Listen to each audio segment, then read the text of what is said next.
আরশ বলছে যে তুমি কোনো কাজ করবে না। 16 বছর বয়স থেকেই আমার আরশ সংসারের হাল ধরেছে। মা ও বোনের সমস্ত দায়িত্ব নিজের কাঁধে তুলে নিয়েছে।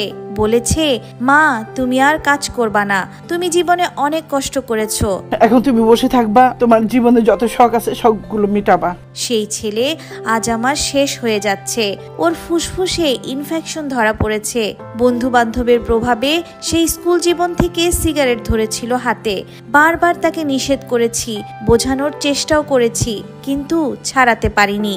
ফলে ধীরে ধীরে অভ্যাসটা পরিণত হয়েছে ভয়াবহ আসক্তিতে। ডাক্তার কাছে যাওয়ার কথা, তুমি কেন ডাক্তার কাছে যাওনি? চিকিৎসকের ভাষ্য, গত 19 বছর ধরে মাত্রাতিরিক্ত সিগারেট খাওয়ায় আরশ খানের ফুসফুসের 70% ভয়ঙ্কর ক্ষতিগ্রস্ত হয়েছে। এই খবর শুনে আমি ভেঙে পড়েছি। আমি একজন মা, আমার বুকের ধন, আমার একমাত্র ভরসা আরশ খান। আজ আমি সবার কাছে, তার ভক্তদের কাছে একটি অনুরোধই করছি, সবাই আমার সন্তানের জন্য দোয়া করবেন, যেন সে আবারও আগের মতো সুস্থ হয়ে যায়।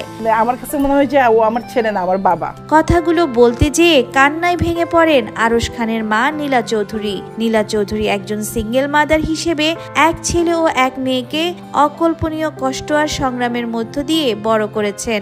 জীবনের প্রতিটি ধাপে একা একা সন্তানদের মুখে হাসি ফোটাতে কষ্ট করে গেছেন। আরশ খান তার মাকে প্রাণের চেয়ে বেশি ভালোবাসেন। তার কাছে তার মাই সবচেয়ে বড় আশ্রয়। যেখানেই থাকুক আমি ওষুধ খাইছি কিনা ফোন করে সেই খবরটাও রাখি। নীলা চৌধুরী কাঁদতে কাঁদতে বলেন, আমি অসুস্থ বলে আমার আরশ আমাকে কোনো কাজ করতে দিত না।